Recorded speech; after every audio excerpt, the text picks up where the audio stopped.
આજે હેન્ડીક્રાફ્ટની વાત કરીએ તો એના જે વણાટકારો છે એ કારીગરો નહીં પણ કલાકારો કહી શકાય, કારણ કે એમની જે કલા જ્યારે અદ્ભુત જે નમૂનો બહાર આવે છે એની પાછળ કેટલી એમને મહેનત કરવી પડતી હોય છે, કેટલો સમય લાગે છે, એ બધા વિશે આપ થોડી માહિતી આપી શકો તો? જી, તો હું એવું કહેવા માંગીશ કે એ લોકો કલાકારો તો છે જ, પણ એટ ધ સેમ ટાઈમ એ લોકો એકસાથે ઘણા બધા રોલ પ્લે કરતા હોય છે. અને જ્યારે કોઈ એક કાપડ બનીને તૈયાર થાય છે કે વણાઈને તૈયાર થાય છે તો એમાં એના આખા કુટુંબનો ફાળો હોય છે. એક નાનામાં નાનું જે છોકરું 5-6 વર્ષનું હોય એનાથી લઈને જે ઘરનું વડીલ હોય એનું જે ઇનહેરિટેડ વારસાગત જે જ્ઞાન છે, જે ભરોસો છે કે જે આવડત છે એ બીજી પેઢીમાં પાસ કરતી હોય છે.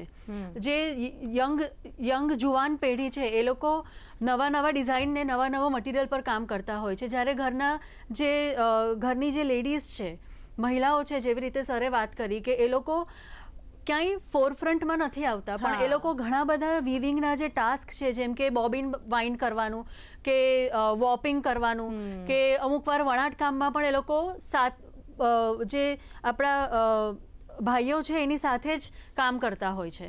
અને જે ઘરના નાના છોકરાઓ છે એને જોઈને એ શીખતા હોય છે.